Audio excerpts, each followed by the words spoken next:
Welcome to another episode of the SportsTech ALLSTARS podcast. We are finishing up our series of focusing on AI in sports, talking to some great companies I had the fortune of speaking with over the course of this month.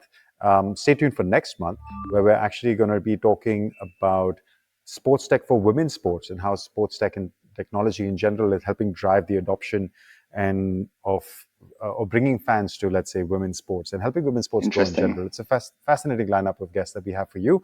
But to bring home our AI and sports topic, I've got Xavier Green, co-founder and CTO of ScorePlay, on the episode today. ScorePlay is a company that essentially is a media hub to help you manage your digital assets. I don't know if I'm doing a great job of introducing it. I will let Xavier do a better one. Welcome to the show, Xavier. Thanks, Ron. Very nice to meet you, and thanks for the invite. I mean, you put it simply, and we love putting things simply. So yes, essentially, we built ScorePlay, an all-in-one media platform built for professional sports. So think of it as a media operating system for professional sports. We focus on this industry. It's our passion. We know there's great things to build, great media workflows to push. So that's what we built with ScorePlay. So essentially, as a sport organization, it can be a club, federation, league, competition organizer. You've got ScorePlay, and we help four main areas of your media business. One, naturally, we centralize all of your assets onto our platform in the cloud. So all the photos you capture, video you capture, everything you produce internally, marketing teams, creative teams, broadcast ingestion, all these things land on ScorePlay. And that's where the AI kicks in. We help you index this content. Bear in mind, most of our sport customers are producing anywhere between 2,000 to 10, 15,000 media assets per week. So the AI we have built is there to index this content. Okay, this came from a game. This was a training session. This was a sponsor activation. We detected this player in this clip. We detected this gameplay in this short form video content, etc. So we help index that content so you can make sense of everything you're producing. And that's the interesting aspect. We help you build the rules to automatically distribute this content to every relevant stakeholder. So we have a mobile app for players, we have a sponsor platform, broadcast platform, and obviously then there's the internal search engine for every internal team within a sport organization. And Xavier has come here to play. Huh? We were going for a nice easy start, and he was firing right from the get-go. So appreciate that, man. No, super introduction. And I think a really good job of setting the context. I should actually do a better job of setting the context. This is not my normal background or place that I'm recording in. I'm actually in London at the Emirates Stadium for a conference. Actually, this is the conference, SEG3, if you can see that. It's a sports, entertainment, and gaming conference. For anybody who's interested, I'm sure we'll put out some content about it after the event.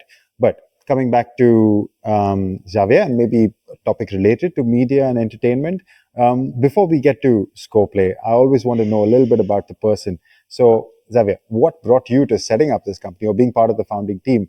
Also, your background is a English, French Francophile who's living in Portugal. I found all of that super interesting. Yeah, sure. I can give you a tiny bit of background. So as you mentioned, I'm half French, half Scottish. So more Scottish than Scottish. British. Sorry, I said English. That's horrible. That's fine. Horrible. That's fine. And yeah, so half French, half Scottish. Lived most of my youth in Spain, and currently living in Portugal. So interesting mix. And yeah, about myself, engineering background, passionate about tech from day one. And more than just tech, I've always been passionate about building things. And I think that started when I was about 12 years old. And that's the intersection of building and tech. So in France, when you're 12, you need to do a 1-week internship in a company. It's something just, start getting you familiar with the real world out there. And I was sent to my godfather's robotics company. Of course, I'm 12 years old. I barely know how to count. I can't do much in a company. And the whole week was basically he had bought every component needed to build a computer, not a laptop, obviously. And then basically he was like, okay, you have 1 week to build your own computer from all these pieces. So, you had the hard disk, you had the motherboard, you have RAM, etc. And if you manage to build the computer after 1 week, it's yours. You can take it back home. So that was obviously amazing, and that's probably what pushed me then towards engineering. I built that computer, I took it back home, which was my first computer that I kept for over 5 years. So, yeah, so that sort of built my drive for technology. And then little by little, I went from hardware more into software. And because I always loved the business side of things as well, the intersection of that became sort of entrepreneurship. Tried a couple of initial companies between 18 and 20 years old. Both failed naturally. And then in 2018, I met up with Vic in New York. I was working for Amazon, and I moved to New York to work for Datadog at that time. And Vic is actually my current co-founder as well with ScorePlay. We created a first company together called Hydra, and basically it was automated video highlights for amateur sports and mainly five-a-side football or soccer for those in the US. Basically, we put one security camera on every football field. We recorded that. We built an AI to build highlights, and then we would send it to every player. So it was a fun side project that we built while still at university. It was acquired 2 years ago by a big five-a-side football chain in the US. And that's when we decided to move to Lisbon, start ScorePlay. We had, obviously because we had sold that previous company, we could auto fund ScorePlay in the beginning, which is a huge luxury. And yeah, that's how I moved to Lisbon. Obviously, aside from the tech, I'm really into surfing and kite surfing, which explains Lisbon. And apart from that, big reader, love reading a book on the beach. So yeah, Lisbon was a central part in my little experience. Well, first of all, congratulations on choosing Lisbon because it's also one of my favorite cities in the world. Also, the first city that I did a little surfing campaign, Ericeira, just down Oh, the way. nice. Yeah. Yeah, that's where I learned to surf. Well, I can't say I surf, but I can stand on a board for some time. Let's put it that way. But it's something that I love to do. So amazing. Yeah, really nice. That's why I want to get the backstory out of the way so that we get a little bit of flavor of who I'm talking to. Yeah, it's Congratulations true. on obviously on the exit of your company as well. And I like that transition. You basically became a content creator, or that's what Hydra sounded like you were Yeah, doing. exactly. You were creating content, capturing video and broadcasting it. And then you saw the other side of the problem that there is so much content and you don't know what to do with it, and you become the hub for distribution, and which is what ScorePlay is. And one of the reasons, I mean, this has been a curated month of inviting guests, and we've had people from motorsport and AI for injury prevention and all sorts of great topics. I really wanted to speak to you guys because I could see, I mean, it's a clear pain point that a Yeah. lot of, let's say, marketing teams in sports have. And your approach was also quite interesting. Maybe talk to us about some key use cases or key success stories. Because looking at your website, I can Yeah. see that you've worked with guys like at West Ham, you've worked with AS Monaco, you've worked in the MLS in different clubs and different leagues.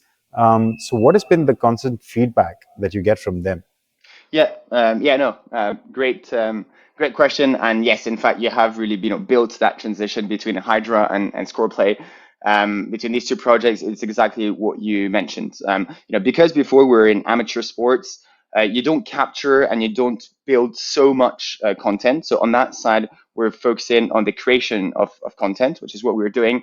And then when we sold that company, we're like, okay, what can we do in pro sports? We wanted to stay in media, wanted to stay in sports, and just wanted to understand what's the status of media management in sports. And that's where we saw that the first huge pain point is media management, because as you know, there's multiple trends that we see ongoing. First one, there's so many ways, new ways of capturing content. Before, especially in pro sports, you had a broadcaster. They would record in real time, deliver in real time. Now, clubs, leagues, federations, they have their own photographers. They have their own videographers on this side of the pitch, with handheld video devices. Communication teams are recording new content on their phones. You have automated video cameras. Pixelot are doing an amazing job at that. Lately, you also have Tempus X, entering this market with their, automated 8K cameras, and they're putting like not one, not two, but 4, 8, 10 cameras per stadium to capture content from every different angle automatically. So first of all, now we're getting all of that content. That's the first thing, and then second thing is we have to deliver this content to so many stakeholders. Same thing. Old model, broadcaster delivers to fans. New model, this I'm going to say the right holder, they have to deliver internally, and it's not just marketing communication. It's sales teams, sponsorship teams. You mentioned West Ham, or lately Monaco. I was with them last week for an event. One of their biggest use cases is delivering tailor-made content in real time to eToro. eToro being their biggest sponsor and partner, and they're entitled to having not only match footage but also all of behind the scenes content that Monaco produces, because they don't want to just be the face of Monaco on match day, but also they want to be the storytellers between the brand eToro and the club Monaco. And ScorePlay is that media platform that will help distribute and collaborate on content creation between these two entities. So there's sponsors, you have to deliver content to players.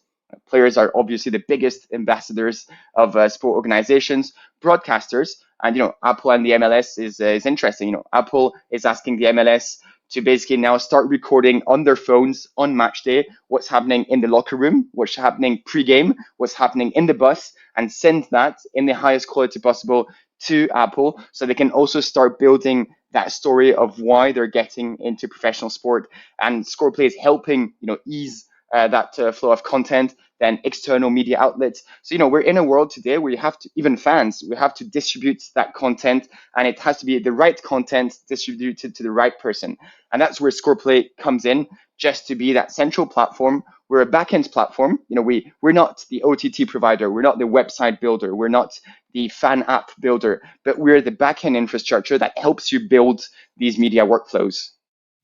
Yeah, and that's such a powerful thing, especially the last one that you mentioned, the fans themselves. And I've seen a few applications where fans can also, or let's say sports teams or rights holders, can gather content even from fans. So UGC, so user generated content also coming to the play.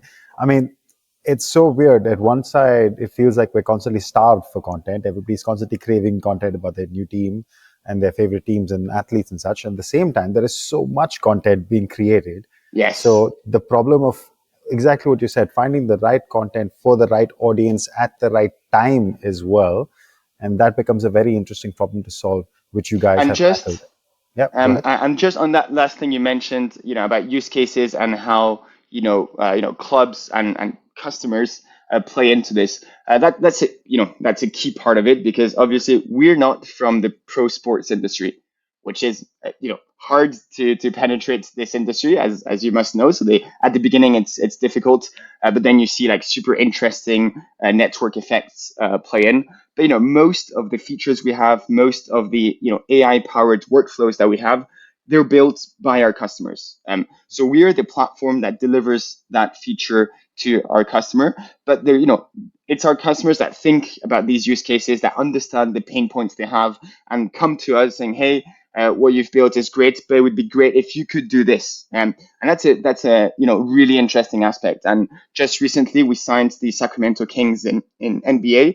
And they came to us saying, okay, we love your media platform, but now we have a big pain point, which is, we're selling merch on, different online channels. And, managing the media associated with each merch item is really a pain, because, our catalog changes very often. And when you're buying a jersey, I don't want to just show you a jersey on a hanger. I want to show you, the last dunk of the player in the game last night wearing that jersey, and I want you to really feel the brand, and that's ultimately what you're purchasing. So they came to us saying, hey, can you add e-commerce feature on ScorePlay? So from ScorePlay, we can automatically detect merchandising items, and then you're one click away from synchronizing all of my merch online locations with that asset.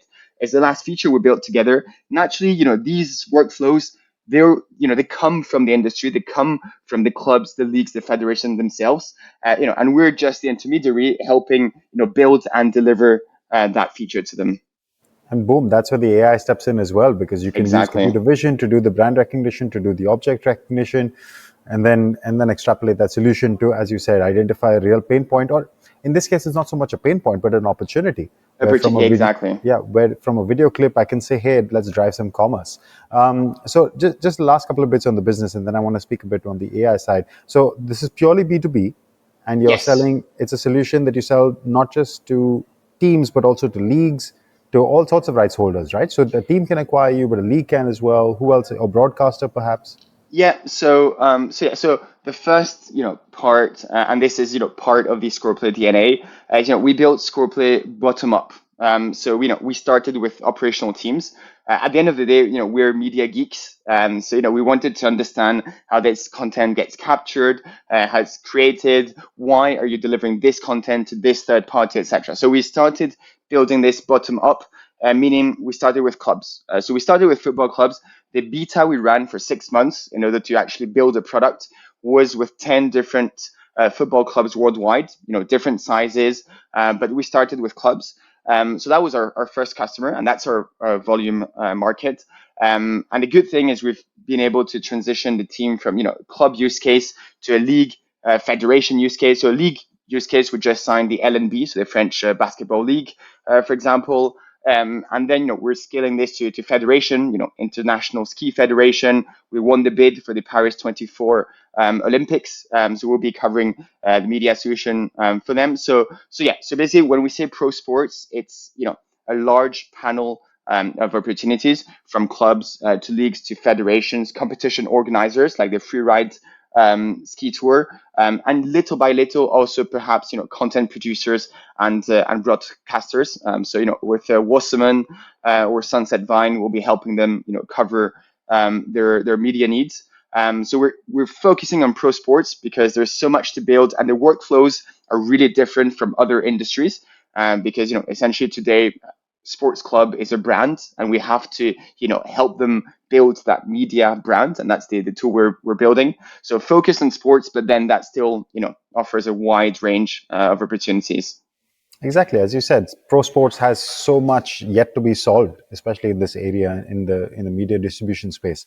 Let's you Yes. talk about AI and how it can help solve this problem. So we already addressed one, which is, let's say you use computer vision to identify the product in whatever media asset that you've got, and then you'll attach a commerce piece to it, a link to buy. How else have you found AI to come into your, let's say, product workflow, and how is it helping deliver a better solution to clients? Yeah, of course. So yeah, like you say, there's two parts of AI. First of all, we are a tech company. We build a tech solution. Like you mentioned, we sell this B2B and not B2C, which obviously changes, the marketing strategy, the product marketing strategy, etc. So first of all, we really leverage AI internally. So that's the first thing, just in terms of productivity, internal tooling, whether it's to build presentations on Canva, whether because we don't have yet a full-time designer in-house, we've used a lot of Gen AI, to build our, Preaching to the choir, man. Everybody is only using Canva and some sort of Dolly, Stable Diffusion, like whichever. exactly. Pick your Um, application. Exactly, and that really enhances our internal productivity. When we launched ScorePlay support program, basically depending on your internal need and also the license, because we're a simple yearly license fee to get ScorePlay. We've leveraged a lot of AI to build all the training required to use ScorePlay, and even all the videos that then you can use to understand this or this feature, even the chatbot when there's something you don't understand. So basically what we did is we took every single incoming message, customer support message, internal discussions, etc. And we used that data trained on LLMs to then create an automated way for you to get help on ScorePlay. Ultimately, you can obviously chat with someone on the team, but we try to leverage these tools. And this is more, internal productivity and helping a small team. Today, we're 12 people, build a product that,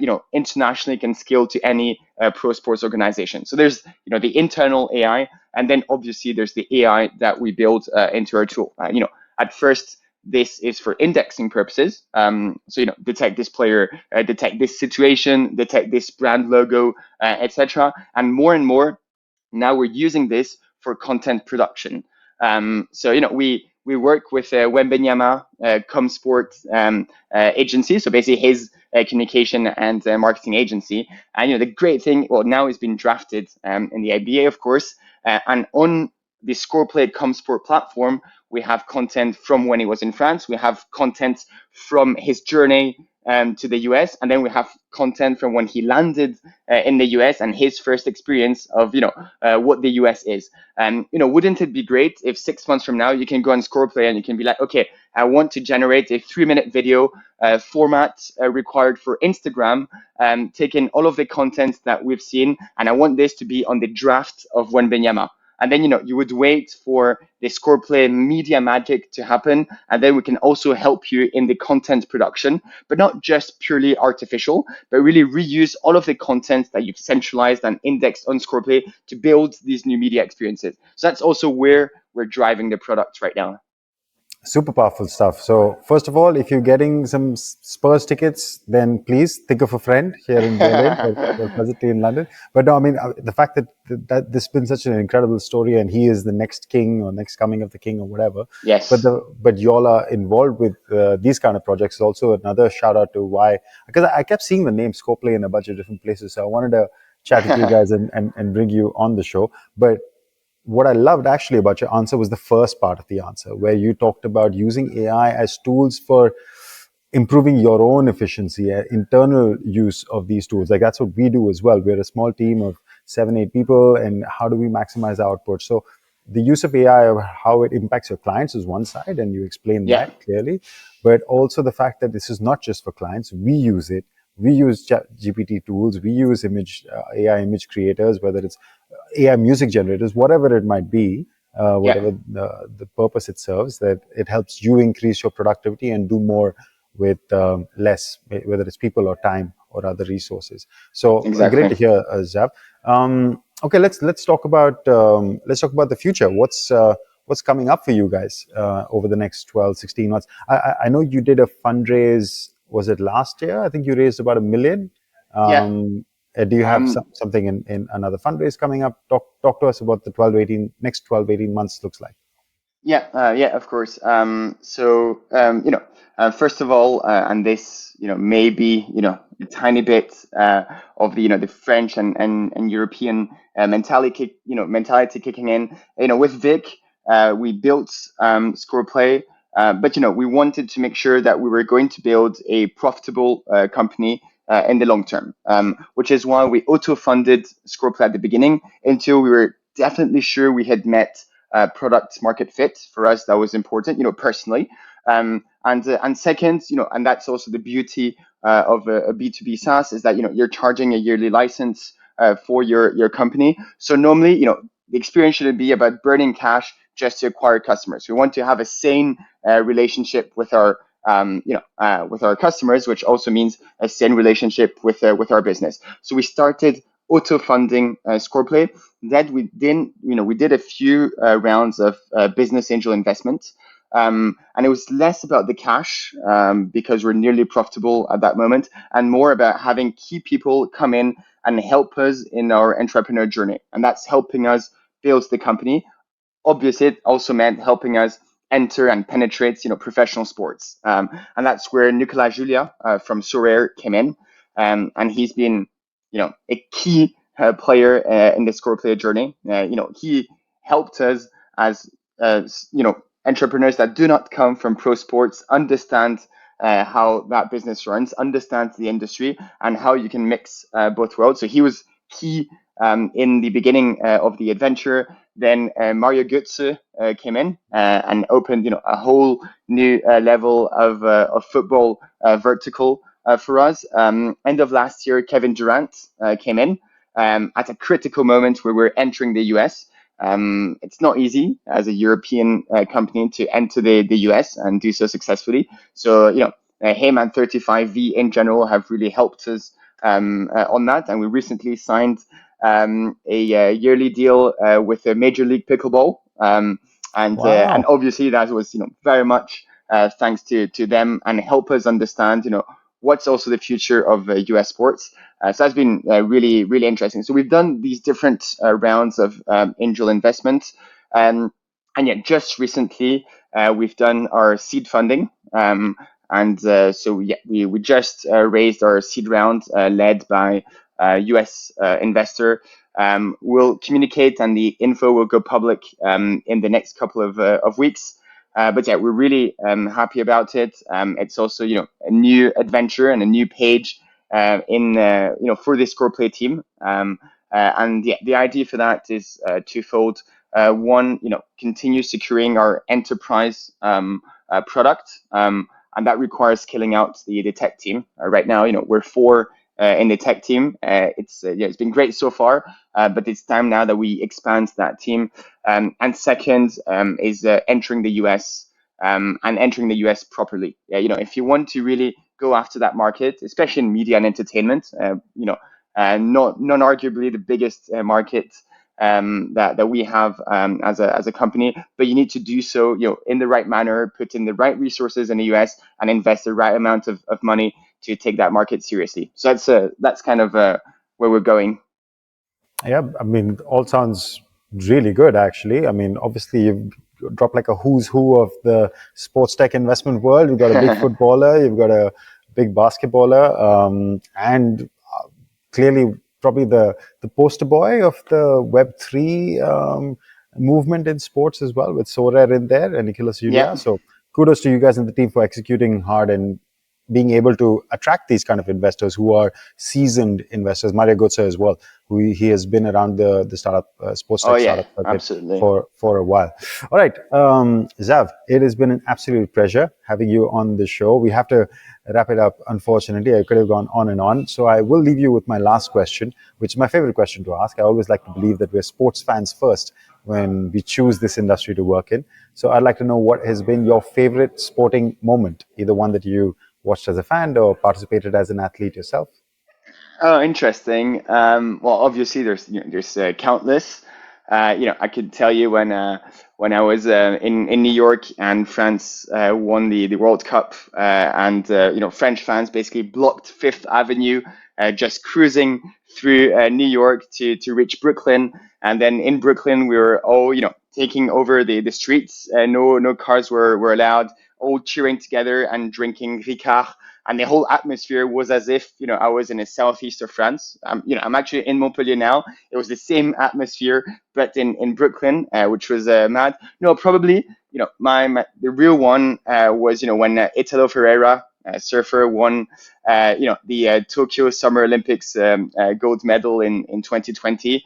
And for me, that was important for multiple reasons. One, I'm a surfer, so it's obviously great to see these kind of athletes, and two, because Italo has been super good at storytelling, how he came about surfing. His dad was a fisherman, and he would take wooden planks off the boat, and that's how he started surfing. And then he got lent a surfboard from a couple of his friends. He got involved into different surf competitions in Brazil. He got sponsored. He got surfboards. He would sell these surfboards to have enough money to support him and his family. And what's amazing to see is that route from that local Brazilian surfer with very little means to surf, didn't even have a surfboard, all the way to that winning that gold medal in the Olympics. So for me, that journey is mad. And I'm just as much about the storytelling of that sport journey as I am about the result itself. So that's probably my fondest sport memory. And that's why I love asking this question, because you'll get a bit of the fan. And also, Yeah. very often hear about new sports. You don't usually get an answer from surfing on the show, but it'll also invariably connect back the dots to what you're doing. As you said, you spoke about storytelling, and this is exactly what you've done with your first company and now with ScorePlay as well. So, man, amazing job. Thank you so much for taking the time to join us. I appreciate Thank you, you rushing Ron. about, but we're glad we got you here finally. So yeah, best of luck to you and the ScorePlay team, and keep us posted about all the cool stuff you get up to. Yeah, thank you so much. Always a fan of your podcast. I won't listen to myself. I hate that. But yeah, thank you for this opportunity, and let's chat again soon. Yeah, looking forward to it. All right, guys, that is a wrap for another episode. And like I said, bringing an end to our focus on AI in sports. Our entire series, we've done 5 episodes this month. June has been a longer month. But I think we've had 5 great chances, 5 great bites at the apple of really understanding how AI can be used in sports from different perspectives. I mentioned at the top, next month it's all about women's sports. So stay tuned for that. See you guys then. Cheers.